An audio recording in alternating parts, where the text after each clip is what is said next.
Assalamualaikum warahmatullahi wabarakatuh. Saya ingin menanggapi ada seorang pengusaha, ada juga yang menyebut wartawan, yang salah satu usaha istrinya itu pedagang kelontongan, menggugat pedagang sayur keliling karena berjualan di depan rumahnya, digugat 500 juta, berarti setengah M lebih ya.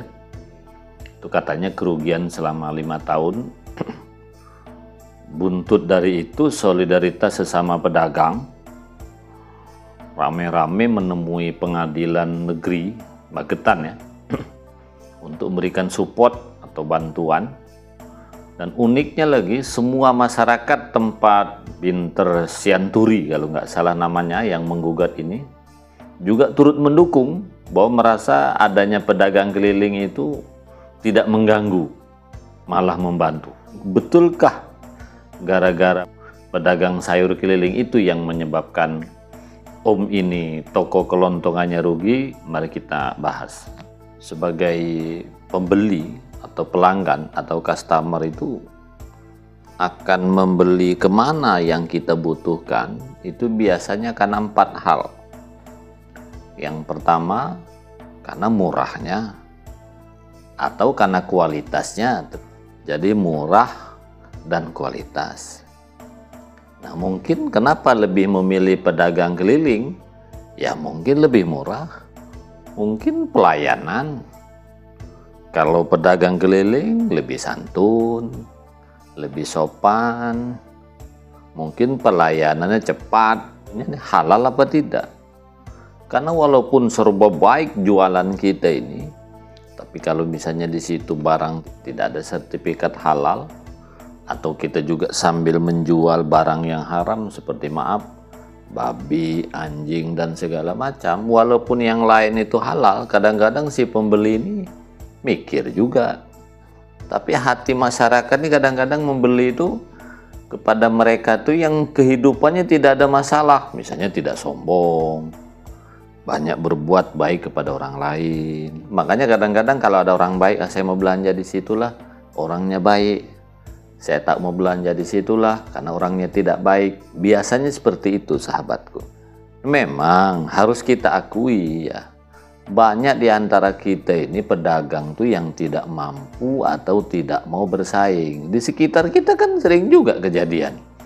Kalau misalnya kita jualan es krim gitu ya, karena saya duluan jualan, si A tetangga itu tak boleh jualan, maunya monopoli. Repot juga kita jualan kelontongan, jualan sayur sudah lama, sudah permanen. Tiba-tiba di depan rumah kita, depan warung kita ada pula yang jualan. Ini sebenarnya etikanya sih tidak baik juga, yang jual keliling itu memang tidak baik.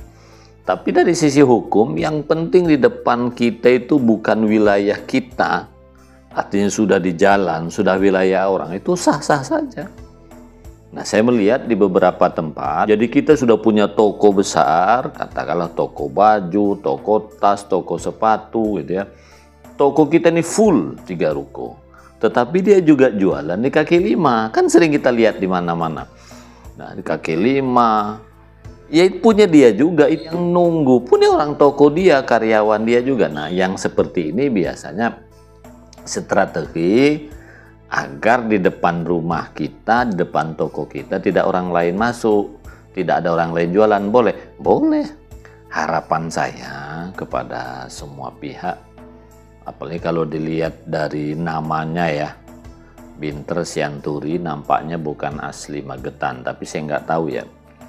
Nggak usah pula merasa orang Jawa, orang Magetan ini kok tidak baik dengan saya, bukan seperti itu ya.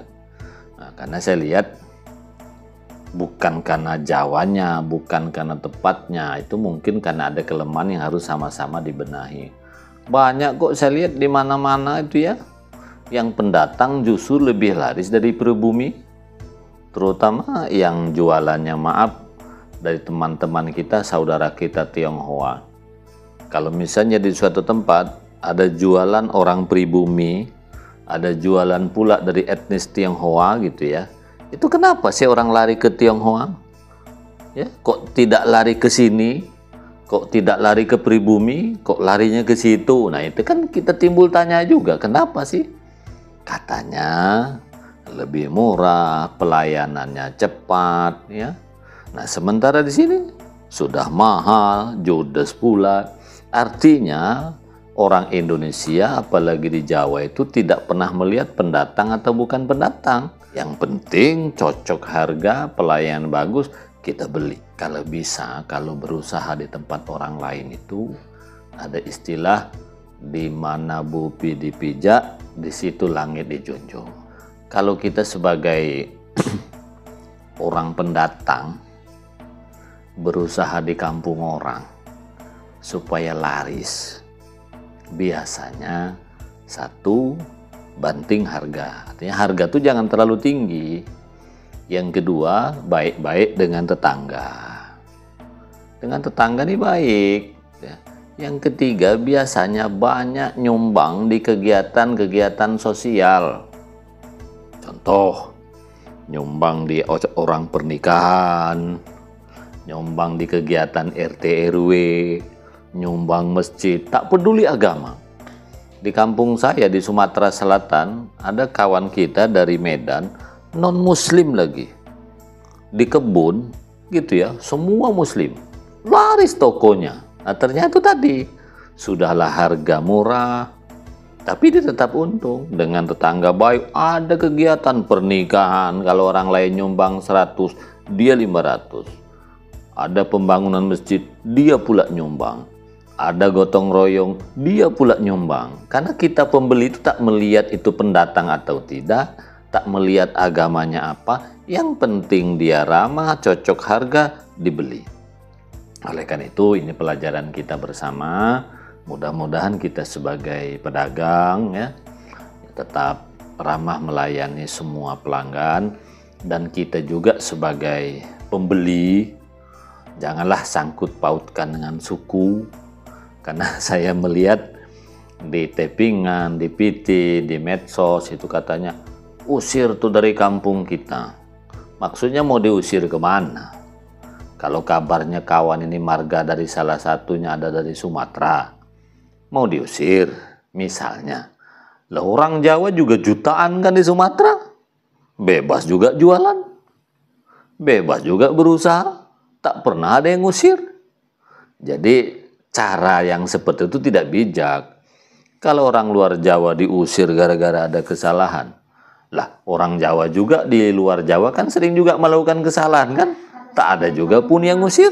Artinya saling maafkan saja, bukan usir mengusir seperti itu. Oke, jelas ya? Mudah-mudahan ada manfaatnya. Assalamualaikum warahmatullahi wabarakatuh.